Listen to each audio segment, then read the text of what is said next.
சிறுகடிக்க ஆசை சரியில்லை. டுடே எபிசோடில் நம்ம ரவி இருந்துட்டு இப்போ நான் என்னதான் பண்ணுறதுன்னு சொல்லிட்டு ரொம்பவே வருத்தமாக இருக்காங்க. முத்துவும் மீனாவும் இருந்துட்டு இவங்களை நாங்கள் பார்த்துக்குறோம், நீங்கள் போயிட்டு முதல்ல ஸ்ருதியை சமாதானம் பண்ணுங்க அப்படின்னு சொல்லிட்டு நம்ம முத்துவும் மீனாவும் ரவி கிட்ட சொல்லிட்டு நீத்துவோட நம்பரை வாங்கிட்டு கிளம்பிடுறாங்க. அதுக்கு அடுத்ததான் வந்து பார்த்திங்கன்னா இந்த பக்கம் நம்ம ஸ்ருதி இருந்துட்டு அவங்களுடைய வீட்டில் ரொம்பவே வருத்தத்தோட ரூம் கதவை சாத்திக்கிட்டு இருக்காங்க. சுதா இருந்துட்டு ரொம்பவே பதறி போய் ஸ்ருதிக்கு ஏதாவது பிரச்சனையாக இருக்குமோ, அவள் ஏதாவது தப்பான முடிவுக்கு போயிடுவாளான்னு சொல்லிட்டு ரொம்பவே பயந்துக்கிட்டு ஸ்ருதி கதவை திறமா அப்படின்ற மாதிரியே சொல்லிக்கிட்டு இருக்காங்க. நான் கதவை திறக்கிற எண்ணத்தில் இல்லை, நான் கொஞ்ச நேரம் தனியாக இருக்குன்னு நினைக்கிறேன், தயவு செஞ்சு இங்கேருந்து கிளம்புங்க அப்படின்ற மாதிரி ஸ்ருதி ஒரு பக்கம் சொல்லிக்கிட்டு இருக்காங்க. எந்த பிரச்சனையாக இருந்தாலையும் பார்த்துக்கிறான், உன்னுடைய அச்சா வேற வந்திருக்காரு, தயவு செஞ்சு கதவை தர அப்படின்ற மாதிரி சொல்லிக்கிட்டு இருக்காங்க. நான் யார் கூடயும் பேசுறதா எனக்கு எண்ணமே இல்லை, தயவு செஞ்சு என்னை விட்டுருங்க அப்படின்னு சொல்லிட்டு நம்ம ஸ்ருதி ஒரு பக்கம் சொல்லிக்கிட்டு இருக்காங்க. வாசுதேவனும் ஒரு பக்கம் வந்து கதவை தட்டிக்கிட்டு இருக்காரு. மாப்பிள்ளை வரட்டும், நம்ம பேசிக்கலாம், கதவை தரமா அப்படின்ற மாதிரி சொல்லிக்கிட்டு இருக்காங்க. நான் யார் கூடயும் பேச விரும்பலை அப்படின்னு சொல்லிட்டு ஸ்ருதி வந்து சொல்லிடுறாங்க.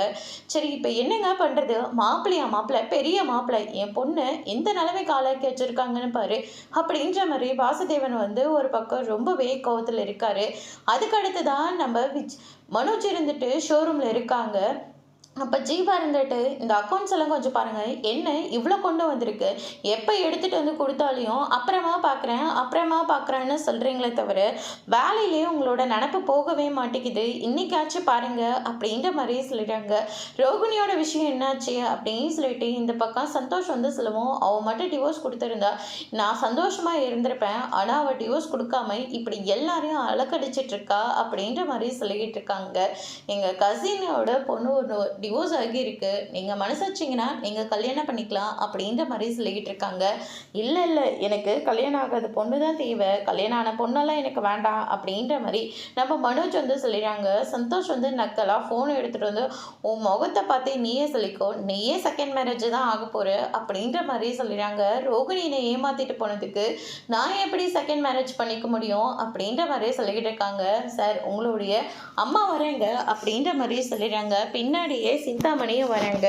என்ன விஷயமா, சிந்தாமணி தான் என்னை ஃபோன் பண்ணி இங்கே வர சொன்னாங்க அப்படின்ற மாதிரி சொல்லிடுறாங்க. அதுக்கு அடுத்து தான் மனோஜுக்கு பணம் கொடுத்த அந்த கந்து வட்டிக்காரரும் வராரு. வந்த உடனே பார்த்தீங்கன்னா உங்களுக்கு நான் 14 லட்ச ரூபாய் கடன் தரேன், நீங்கள் அதுக்கு எனக்கு வட்டியே வேண்டாம், நீங்கள் இதை செக்கை மட்டும் வாங்கிக்கிட்டால் போதும், பேங்க்கில் இருக்கிற உங்களுடைய சொத்து பத்திரத்தை எடுத்துகிட்டு வந்து கொடுங்க அப்படின்ற மாதிரி சொல்கிறாங்க. விஜயாவும் வேறு வழி இல்லாமல் மனோஜ் சொன்னதுனால நல்ல வாய்ப்பு நமக்கு கிடைச்சிருக்கு, வட்டியே இல்லாத பணம், இவங்க சொல்கிறதாம்மா சரி அப்படின்ற மாதிரியே சொல்லிடுறாங்க. இல்லைடா இதுக்கு உங்கள் அப்பாவோட கையெழுத்து வேணும், அப்பாவோட கையெழுத்து தானே, அதை நான் போட்டுக்கிறேன் அப்படின்னு சொல்லிட்டு நம்ம மனோஜ் வந்து ஒரு பக்கம் சொல்லிடுறாங்க. எல்லாமே நமக்கு சாதகமாக நடக்குதுன்னு சொல்லிட்டு சிந்தாமணி வந்து ரொம்பவே சந்தோஷமாக இருக்காங்க. அதுக்கு அடுத்ததான் இந்த பக்கம் நம்ம முத்து இருந்துட்டு அவங்க ஃப்ரெண்ட்ஸ் கிட்ட ரவியோட வாழ்க்கையில் என்னெல்லாம் நடந்துகிட்டு இருக்கோ அதை அப்படியே சொல்லிக்கிட்டு இருக்காங்க. இப்போ தான் மனோஜோட கேஸு டிவோர்ஸ் வரைக்கும் போயாச்சு, இப்போ ரவியோட வாழ்க்கை இப்படி கேள்விக்குறியா வந்து நிக்குது அப்படின்ற மாதிரி சொல்லிடுறாங்க. நீத்து வராங்க, அவங்க வந்து நான் ஒன்னும் ரவியை கல்யாணம் பண்ணிக்க சொல்லலையே, ஸ்ருதியை விட்டுட்டும் வந்துட்டு நான் சொல்ல கிடையாது, எனக்கு ரவியை பிடிச்சிருக்கு, ரவி மாதிரி ஒரு ஹஸ்பண்ட் கிடைச்சா நல்லா இருக்குன்னு தோணுச்சு, அதனால தான் நான் ரவி கிட்ட நான் ப்ரப்போஸ் பண்ணேன், மற்றபடி வேறு எதுவும் இல்லை அப்படின்ற மாதிரி சொல்லிடுறாங்க. ஸ்ருதி இப்போ ஓனராக இருக்கா, அவங்களுக்கு ஒரு பிரான்ச் தானே இருக்குது, எங்களுக்கு மொத்தம் 36 பிரான்ச் இருக்குது, அந்த திமிரில் தான் இப்படியெல்லாம் நடந்துக்கிற நீ அப்படின்ற மாதிரி சொல்லிடுறாங்க. இதில் நடந்துக்கிறதுக்கு ஒன்றுமே இல்லை மீனா, எனக்கு ரவியை ரொம்ப பிடிச்சிருக்கு அப்படின்ற மாதிரி சொல்லிடுறாங்க.